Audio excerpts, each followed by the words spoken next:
Luqas chapter 23, or Luke chapter 23. And the entire assembly of them, having risen up, led him to Pilate and began to accuse him, saying, We found this one perverting the nation and forbidding to pay taxes to Caesar, saying that he himself is Messiah, a sovereign. And Pilate asked him, saying, Are you the sovereign of the Yehudim? And answering him, he said, You say it. And Pilate said to the chief priest and the crowd, I find no guilt in this man. But they were insisting, saying, He stirs up the people, teaching through all Yehuda, beginning from Galilee unto this place. And when Pilate heard of Galilee, he asked if the man were a Galilean. And when he learned that he was under the authority of Herodes, he sent him to Herodes, who was also in Jerusalem in those days. And seeing Yeshua, Herodes rejoiced greatly. For a long time he had wished to see him, because he had heard much about him, and was anticipating to see some miracle done by him, and was questioning him with many words, but he gave him no answer. And the chief priest and the scribes stood accusing him intensely. And Herodes with his soldiers made light of him and mocked him, dressing him in a splendid robe, and sent him back to Pilate. And on that day Pilate and Herodes became friends with each other, for before they had been at enmity with each other. And Pilate, having called together the chief priests and the rulers and the people, said to them, You brought this man to me as one who turns away the people. And look, I have examined him in your presence, and have found no guilt in this man regarding the charges which you make against him, and neither did Herodes, for I sent you back to him.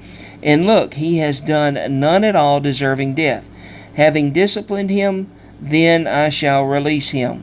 For he had to release one of them at the festival. And they cried out all together, saying, Away with this one, and release to us Barabbas, who had been thrown into prison for a certain uprising made in the city, and for murder.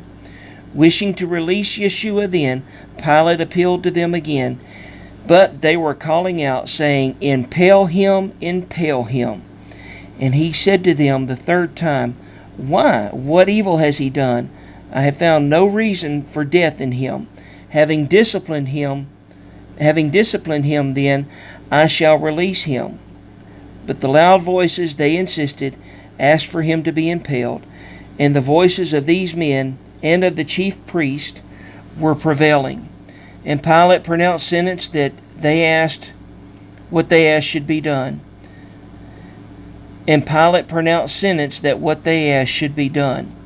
And he released the one they asked for, who for uprising and murder had been thrown into prison, but he handed Yeshua over to their wishes.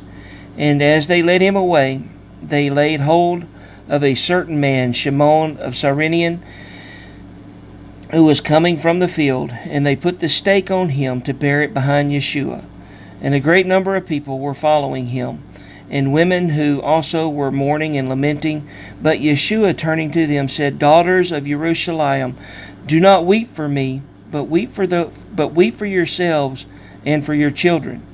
For look, days are coming in which they shall say, Blessed are the barren, and wombs that never bore, and the breast which never nursed. Then they shall begin to say to the mountains, Fall on us, and to the hills, Cover us.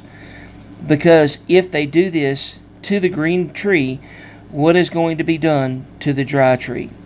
And two others also, evildoers, were led with him to be put to death. And when they had come to the place called Golgotha, they impaled him there, and the evildoers, one on the right and one on the left. And Yeshua said, Father, forgive them, for they do not know what they do.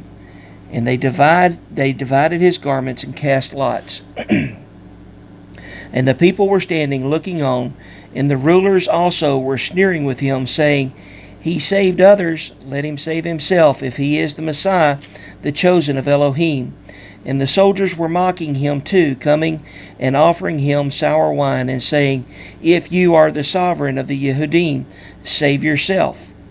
And there was also an inscription written over him in letters of Greek and Roman and Hebrew, "This is the sovereign of Yehudim."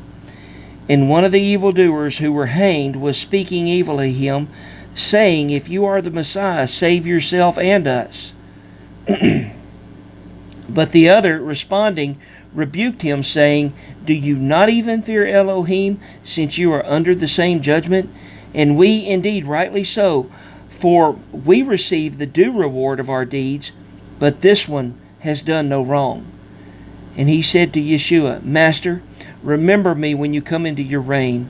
And Yeshua said to him, "Truly, I say to you, today you shall be with me in paradise." And it was now about the 6th hour, and darkness came over all the land until the 9th hour. And the sun was darkened, and the veil of the dwelling place was torn in two. And crying out with a loud voice, Yeshua said, "Father, into your hands I commit my spirit." And having said this, he breathed his last breath. And the captain, seeing what took place, praised Elohim, saying, "Truly, this man was righteous." And when all the crowds who had gathered to that sight saw what took place, they beat their breast and went away. And all those who knew him, and the women who followed him from Galilee, stood at a distance watching this. And see, a man named Yosef, a council member, a good and righteous man. He was not agreeing with their counsel indeed, from Ramathaim, a city of Yehudim, who himself was also waiting for the reign of Elohim.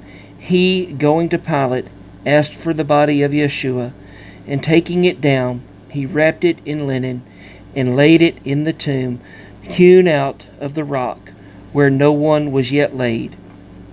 And it was the preparation day, and the Sabbath was approaching, and the women who had come with him from Galilee followed after, and saw the tomb and how his body was laid. And having returned, they prepared spices and perfumes, and they rested on the Sabbath according to the command.